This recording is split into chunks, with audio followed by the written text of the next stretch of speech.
And then finally, before we begin the business portion of our meeting, I'd like to make some comments in response to the Chicago Tribune article that appeared recently regarding the Freedom of Information Act and the public's right to information. I'm sure many of you saw the article. I know that our board and our staff was familiar with it. We found that the reporter didn't get the facts quite right. And therefore, I have penned and would like to share with you this evening a letter to the editor that will be submitted to the Chicago Tribune. It begins as follows. In the wake of the Blagojevich impeachment, the Chicago Tribune has focused a spotlight upon the legislative directives governing the public's right to information and records.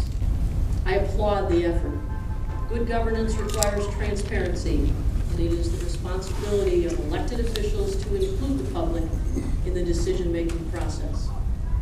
Unfortunately, lead reporter David Kidwell didn't do his homework before suggesting that officials in the village of LaGrange inappropriately thwarted the public's right to information regarding the LaGrange Village Board's decision to invest in a public-private partnership to renovate the LaGrange Theater. Nothing could be further from the truth. LaGrange officials make every effort to encourage public participation in decision-making. However, there are occasions when the best interests of the community are served by allowing its elected officials to confidentially consider a proposal, review proprietary financial information, or discuss preliminary recommendations regarding a sensitive matter.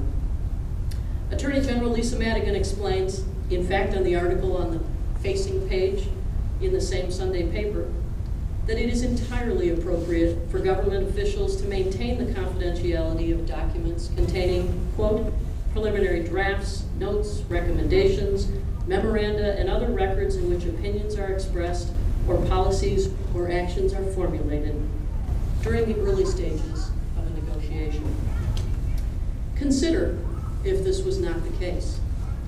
How would a municipality negotiate the most favorable terms in any agreement if the details behind their strategy, goals, and objectives in pursuing the transaction were plainly laid out for the other party to see before negotiations began? Without such a provision, participants on both sides of a public-private partnership would be forced to reveal data that would compromise their ability to compete in the marketplace.